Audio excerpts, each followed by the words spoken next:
Success सागर में आपका स्वागत है। दोस्तों आज देखते हैं रेलवे सम्मान विज्ञान के पेज 14 को। तो चलिए शुरू करते हैं सबसे पहला क्वेश्चन से। सबसे पहला क्वेश्चन है चंद्रमा से, इसका कलर पहले बदल देते हैं।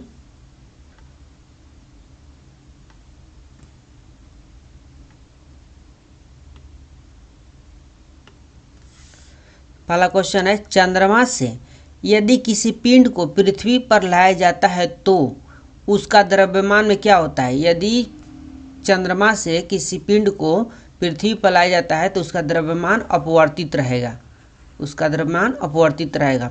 शब्द रेडियो एक्टिविटी में होता है, यह शब्द रेडियो एक्टिविटी में होता है।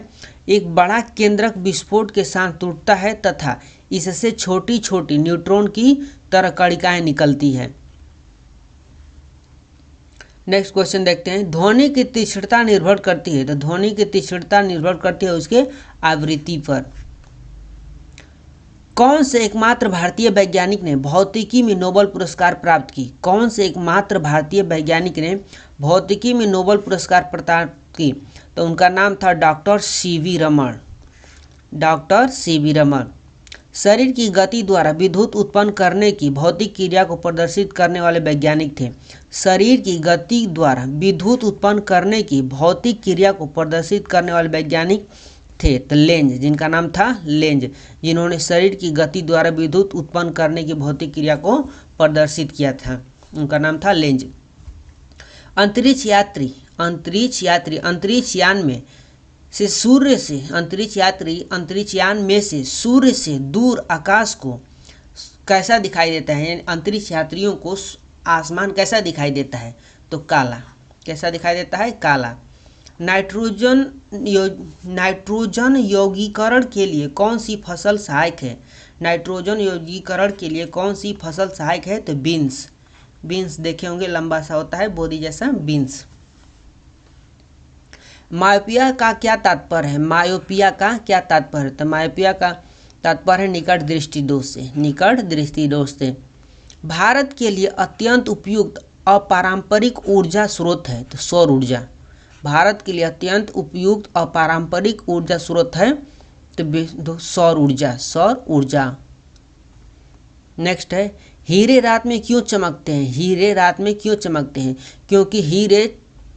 क्योंकि उसमें चतुष्फलीय आणविक संरचना होती है। हीरे रात में इसलिए चमकते हैं क्योंकि उसमें चतुष्फलीय आणविक संरचना होती है। तालाबों और कृत्रिम जलाशयों में मत्स्य प्रजनन की प्रक्रिया कहलाती है। तालाबों और कृत्रिम जलाशयों में मत्स्य प्रजनन प्रक्रिया कहलाती है तो पीसी कल्चर, यानी मछली पालन को पीसी कल्चर कहते हैं। भारत के लिए अत्यंत उपयुक्त अपारंपरिक ऊर्जा स्रोत है तो सौर ऊर्जा। यानी नेक्स्ट क्वेश्चन इसी का दे दिया है, यही वाला जो ऊपर है भारत के लिए, इसी का जस्ट यहाँ पर है। तो भारत के लिए अत्यंत उपयुक्त अपारंपरिक ऊर्जा स्रोत है तो सौर ऊर्जा। प्रकाश संश्लेषण में परहरित की भूमिका है। प्रकाश संश्लेषण में परहरित की भूमिका है तो प्रकाश का अवशोषण, प्रकाश का अवशोषण। कांच पर लिखने के लिए किस अम्ल का प्रयोग किया जाता है। कांच पर लिखने के लिए किस अम्ल का प्रयोग किया जाता है, तो हाइड्रोफ्लोरिक अम्ल का उपयोग किया जाता है, जिसके द्वारा कांच पर लिखा जाता है। नेक्स्ट क्वेश्चन है कायिक स्पर्श से फैलने वाला रोग है। कायिक स्पर्श से फैलने वाला रोग है तो कॉन्टेजियस, कॉन्टेजियस। नेत्र रोग का चिकित्सक है, नेत्र रोग का चिकित्सक है ऑप्थोमोलॉजिस्ट, ऑप्थोलमोलॉजिस्ट। नेक्स्ट क्वेश्चन है इलेक्ट्रोस्कोप ऐसी युक्ति है, इलेक्ट्रोस्कोप ऐसी युक्ति है जो आवेश के परिमाण को निश्चित करने के लिए प्रयुक्त होती है। आवेश के परिमाण को निश्चित करने के लिए प्रयुक्त होती है। साइकिल चलाने वाला मोड़ लेते समय क्यों झुकता है। साइकिल चलाने वाला मोड़ लेते समय क्यों झुकता है, तो वह झुकता है ताकि गुरुत्व केंद्र के अंदर बना रहे, उसे गिरने से बचाया जा सके। नेक्स्ट क्वेश्चन देखते हैं वातावरण में सर्वाधिक मात्रा में पाई जाने वाली गैस कौन सा है। तो वातावरण में सर्वाधिक मात्रा में पाई जाने वाली गैस नाइट्रोजन, जो कि 78% पाई जाती है। पृथ्वी की भूप्रपट्टी पर सबसे अधिक मात्रा में कौन सा तत्व पाया जाता है। तो पृथ्वी की भूप्रपट्टी पर सबसे अधिक मात्रा में ऑक्सीजन तत्व पाया जाता है। नेक्स्ट है, नेत्र गोलक किस सेट द्वारा चालित होता है? नेत्र गोलक किस सेट द्वारा चालित होता है? तो 6 मांसपेशियों के द्वारा, 6 मांसपेशियों के द्वारा। नेक्स्ट क्वेश्चन है, पीतल एक है, पीतल एक मिश्रण है, पीतल एक मिश्रण है। नेक्स्ट है, न्यूट्रॉन वे कण है जिनमें होता है, न्यूट्रॉन एक कण है जिनमें होता है कोई आवेश नहीं होता है, न्यूट्रॉन में कोई आवेश नहीं होता है। अब तक कितने तत्व ज्ञात किए गए हैं? तो अब तक 119 तत्व ज्ञात किए गए हैं।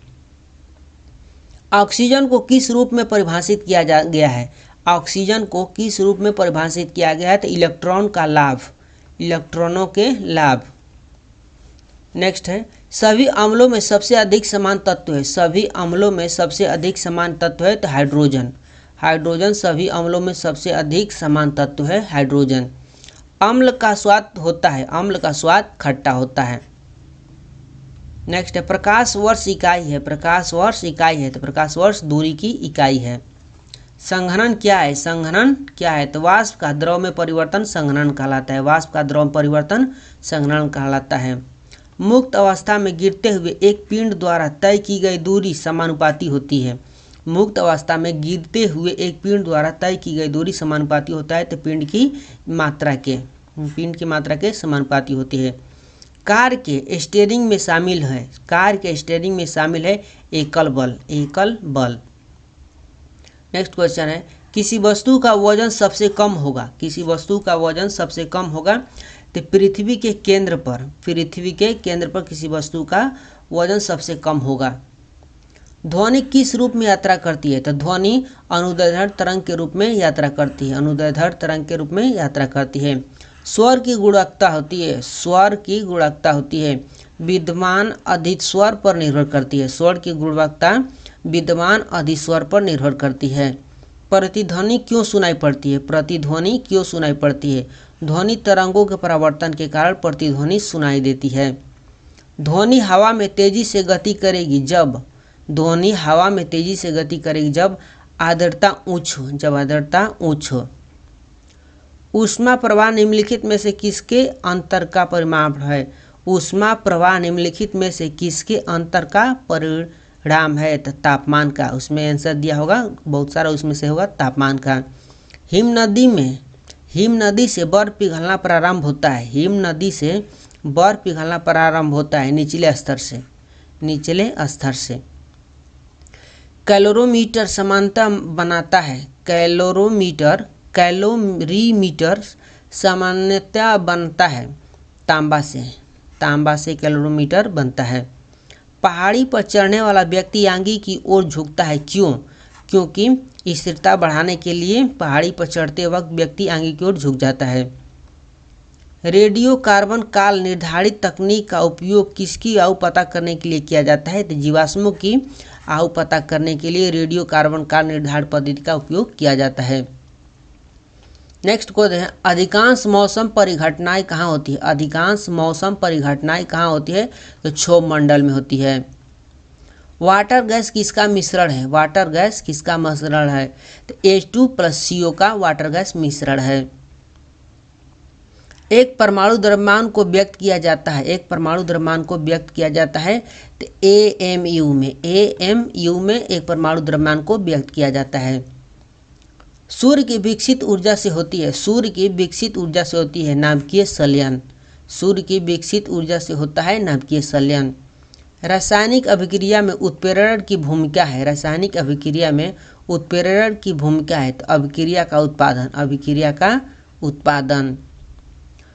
व्हाइट गुड्स का अर्थ है, व्हाइट गुड का अर्थ है साबुन, डिटर्जेंट और अन्य जनसामान्य के उपयोग की वस्तुएं, अन्य सामान्य यानी उपयोग में लाई जाने वाली वस्तुएं। रक्त का पीएच मान होता है, रक्त का पीएच मान होता है तो 7.4। अम्ल राज्य में होता है, अम्ल राज्य में होता है HNO3+HCl। नेक्स्ट क्वेश्चन है, अम्ल राज्य में होता है HNO3+HCl। मानव शरीर के किस अंग की हड्डी सबसे लंबी होती है? मानव शरीर के किस अंग की हड्डी सबसे लंबी होती है? तो जांघ, जिसको फीमर बोलते हैं, उस हड्डी को। जांघ की हड्डी सबसे बड़ी होती है, उसको ऊरू भी बोलते हैं, जांघ। इसकी हड्डी का नाम है फीमर। प्राकृतिक रबड़ किस क्षेत्र की प्रमुख उपज है? प्राकृतिक रबड़ किस क्षेत्र की प्रमुख उपज है? तो भूमध्य सागरीय क्षेत्र की प्रमुख उपज है प्राकृतिक रबड़। नेक्स्ट क्वेश्चन है, दाब में वृद्धि होने के साथ दाब में वृद्धि होने के साथ द्रव के उबाल में क्या होता है? तो वृद्धि हो जाता है। द्रव के उबाल में भी वृद्धि हो जाता है जब दाब में वृद्धि होता है तब। तापमान को कितना कम कर देने से सभी गैस शून्य आयतन घेरेगी? नेक्स्ट है, तापमान को कितना कम कर देने से सभी गैस शून्य आयतन घेरेगी? तो -273 डिग्री सेल्सियस कम कर दिया जाएगा तापमान को, तो सभी गैसें शून्य आयतन घेरेगी।